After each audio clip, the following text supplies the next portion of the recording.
Marami ang nataranta at nagdasal para kay Eddie Gutierrez dahil sa pinost ni Rufa Gutierrez sa social media nitong isang araw. Nanawagan si Rufa sa publiko para sa dasal at suporta habang sumasailalim ang kanyang ama, ang veteranong aktor na si Eddie Gutierrez, sa kanyang unang spinal procedure sa Singapore. Sa isang Instagram post nitong Miyerkules, Disyembre 10, ibinahagi ni Rufa na isasagawa ngayong araw ang procedure ng kanyang ama sa Mount Elizabeth Hospital Neurospine and Pain Center sa Singapore.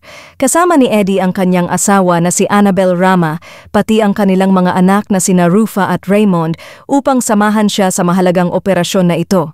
Nagpasalamat din si Rufa sa mga Filipino nurses na nag-aaruga sa kanyang ama sa ibang bansa at nagbigay payo sa mga pamilyang dumaraan din sa ganitong pagsubok.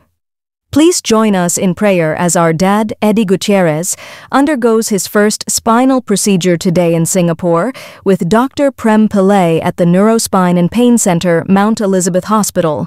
We humbly ask for prayers for a successful procedure, steady hands for the doctors, and complete healing for our dad.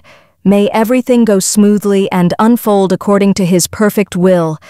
Thank you from the bottom of our hearts to everyone who has been praying, supporting, and standing with us through this difficult journey.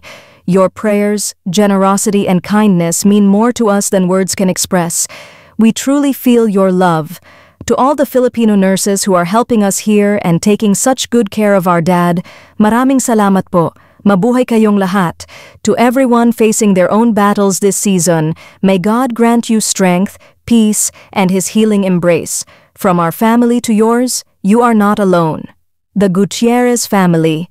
Matatandaang noong Oktubre ay inamin ng pamilya Gutierrez na hindi maganda ang pakiramdam ni Eddie, ngunit hindi na nila ibinunyag ang detalye ng kanyang kondisyon. Ayon sa ulat, isang robotic spine treatment ang gagawin kay Tito Eddie sa Singapore, pero noong una ay ayaw sanang ikwento ng pamilya Gutierrez ang tungkol doon at baka may ibang gagawa na naman ng fake news. Pero ayon kay Annabel Rama na okay lang ipaalam sa publiko ang tungkol doon. Very positive rin si Tita Annabel na gagaling kaagad si Tito Eddie sa spine procedure nito. Same doctor si Tito Eddie at Maricel Soriano. Kung matatandaan, umamin si Maricel na may problema siya sa spine at nang magpa-robotic treatment siya sa Singapore at gumaling naman. Kung matatandaan, una nang naideklarang cancer-free si Tito Eddie matapos siyang sumailalim sa operasyon para sa prostate cancer noong 2021. Agad naman bumuhos ng panalangin para sa agarang pagaling ni Tito Eddie mula sa pamilya, mga mahal sa buhay at kaibigan sa industriya ng pamilya Gutierrez.